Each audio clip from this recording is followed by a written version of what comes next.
শুভেন্দু অধিকারী আগামী 2026 বিধানসভা নির্বাচনে ভবানীপুর কেন্দ্র থেকে নির্বাচনী প্রতিদ্বন্দ্বিতা করতে চায় বা প্রতিদ্বন্দ্বিতা করার ইচ্ছা প্রকাশ করছে, সংবাদ মাধ্যমকে জানাচ্ছে। এ খবর কম বেশি আপনারা সবাই জেনেছেন।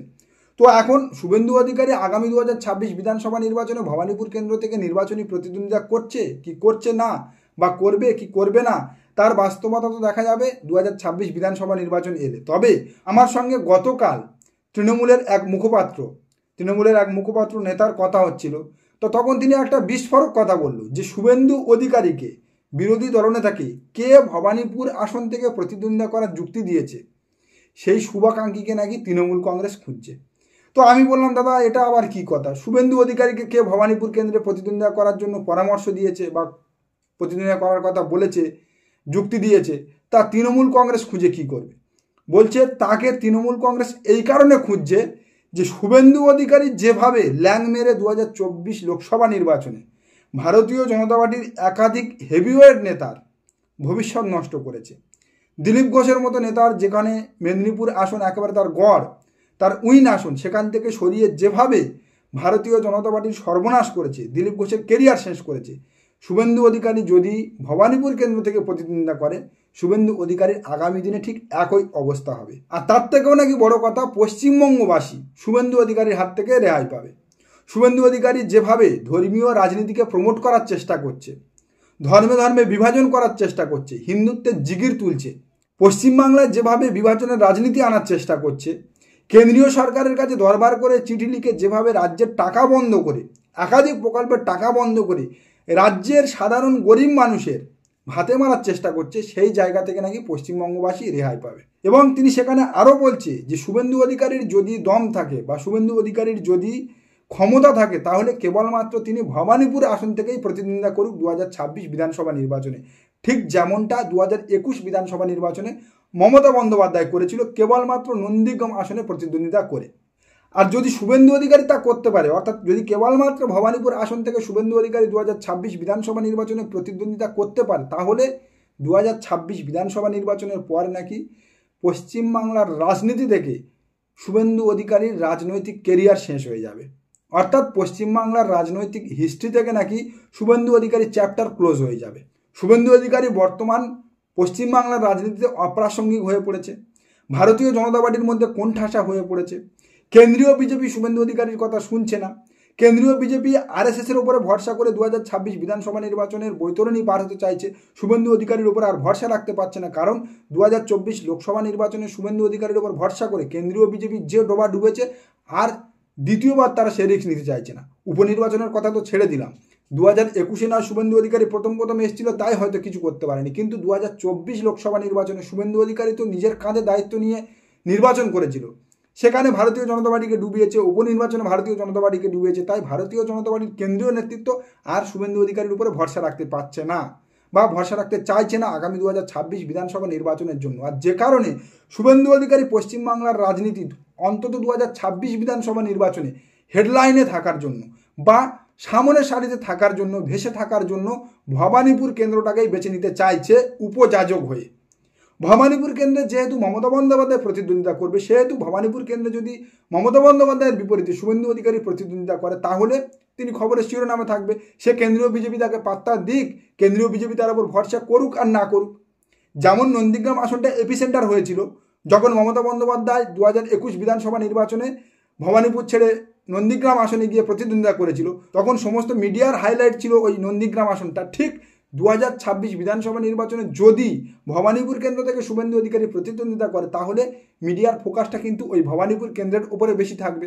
আর শুভেন্দু অধিকারী যদি মমতা বন্দ্যোপাধ্যায়ের বিপরীতে প্রতিদ্বন্দ্বিতা করে, তাহলে শুভেন্দু অধিকারী তো অটোমেটিকলি খবরে থাকবে।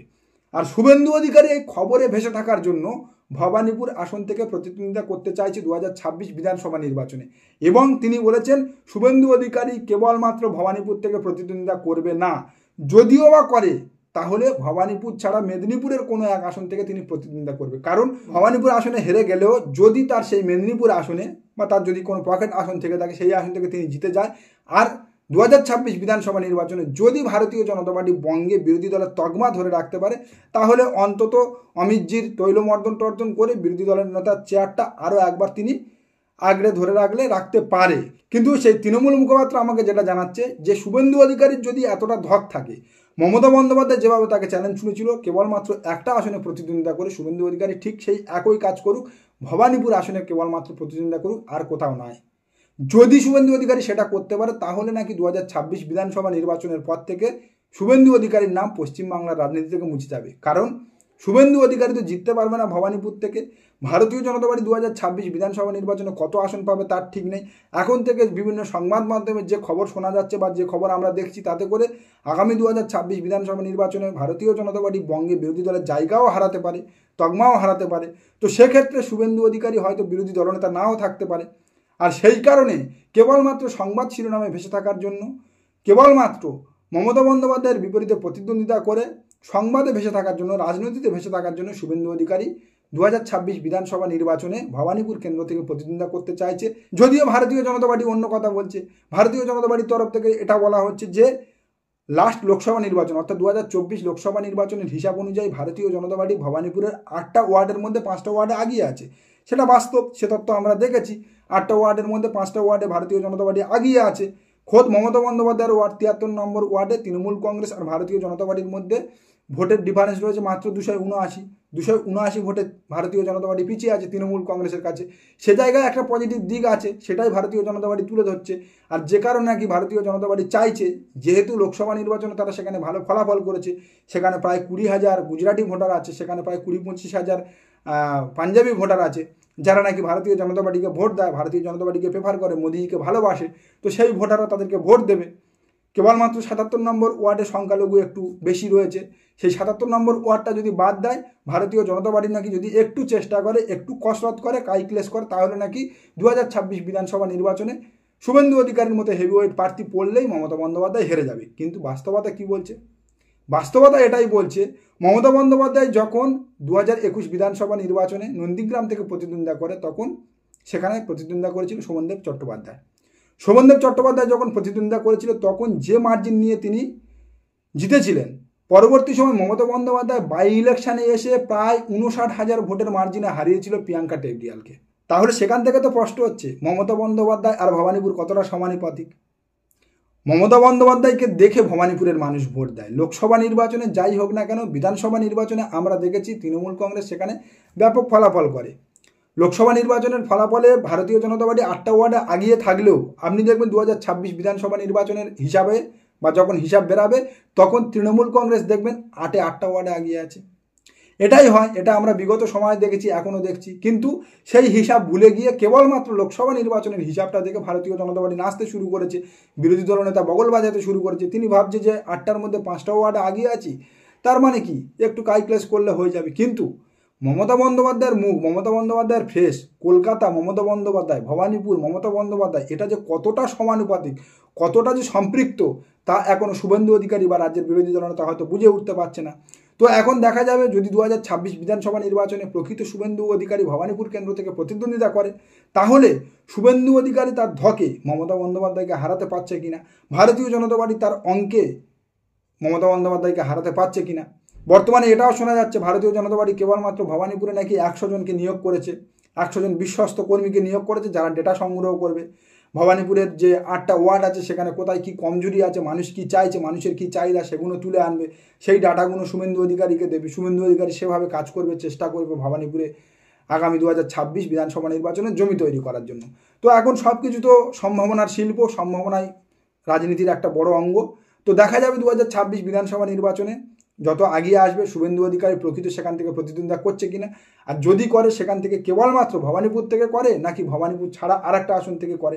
আর যদি কেবলমাত্র ভবানীপুর আসন থেকে করে, তাহলে তো প্রাথমিকভাবে জানা যাবে শুভেন্দু অধিকারীর প্রকৃত বুকের পাটা আছে, যেমনটা মমতা বন্দ্যোপাধ্যায় 2021 বিধানসভা নির্বাচনে দেখিয়েছিল। হারজিত তো পরের কথা, আগে শুভেন্দু অধিকারী কেবলমাত্র ভবানীপুর আসনে প্রতিদ্বন্দ্বিতা করে দেখাক। কেবলমাত্র যদি ভবানীপুর কেন্দ্র থেকে শুভেন্দু অধিকারী প্রতিদ্বন্দ্বিতা করে এবং তারপরে যদি হেরে যায়, তাহলে তো তার অবস্থা সত্যিকারের যেটা তৃণমূল মুখপাত্র বলেছে সেটাই হবে। পশ্চিমবঙ্গের রাজনীতি থেকে তার নাম মুছে যাবে। বিরোধী দলনেতা হিসাবে শুভেন্দু অধিকারী বর্তমানে যেটুকু প্রাসঙ্গিক, যদি ভারতীয় জনতা পার্টির টিকিটে তিনি জিততে না পারে, বিরোধী দলনেতা না থাকে, তাহলে তো বিজেপির কাছেও প্রাসঙ্গিক থাকবে না, পশ্চিমবঙ্গবাসীর কাছে তিনি প্রাসঙ্গিক হবে না। সুতরাং তো সেই কারণে নাকি তৃণমূল কংগ্রেস তাকেই খুঁজছে, যে শুভেন্দু অধিকারীকে ভবানীপুর আসন থেকে প্রতিদ্বন্দ্বিতা করার যুক্তি দিয়েছে বা সুপরামর্শটা দিয়েছে। তাকে নাকি তৃণমূল কংগ্রেসের পক্ষ থেকে উপহার দেওয়া হবে বা মুখমিষ্টি করানো হবে, যে শুভেন্দু অধিকারীর এই সুপরামর্শটা দিয়েছে বা এই শুভকাঙ্ক্ষী হয়ে আগিয়ে এসে ভবানীপুর কেন্দ্রে প্রতিদ্বন্দ্বিতা করার যুক্তি দিয়েছে। তো তৃণমূল কংগ্রেস তাকে খুঁজুক, তাকে খুঁজে বার করুক, করে তাকে মিষ্টি খাওয়াক, মালা পরাক। আমরা এখন দেখতে থাকি ম্যাচ কোন দিকে করাচ্ছে। শুভেন্দু অধিকারী মুখে যেটা আস্ফালন করছে আগামী 2026 বিধানসভা নির্বাচনে, সেই মুখের আস্ফালন কেবলমাত্র আস্ফালন থাকছে নাকি বাস্তবে রূপায়িত হচ্ছে, অর্থাৎ শুভেন্দু অধিকারী ভবানীপুরে প্রার্থী হচ্ছে কিনা। আর যদি বা প্রার্থী হয় তাহলে কেবলমাত্র ভবানীপুরে হচ্ছে কিনা। যদি ভবানীপুরে হয় তাহলে তো টান টান ম্যাচ, আমরা দুপুরে হাত ধুয়ে খেয়ে বসে যাব সেই ম্যাচ দেখার জন্য, উপভোগ করার জন্য। আজকের প্রতিবেদন তাহলে এখানেই শেষ করে দিলাম। দেখা হচ্ছে আগামী কোনো প্রতিবেদনে। ভালো থাকবেন সবাই।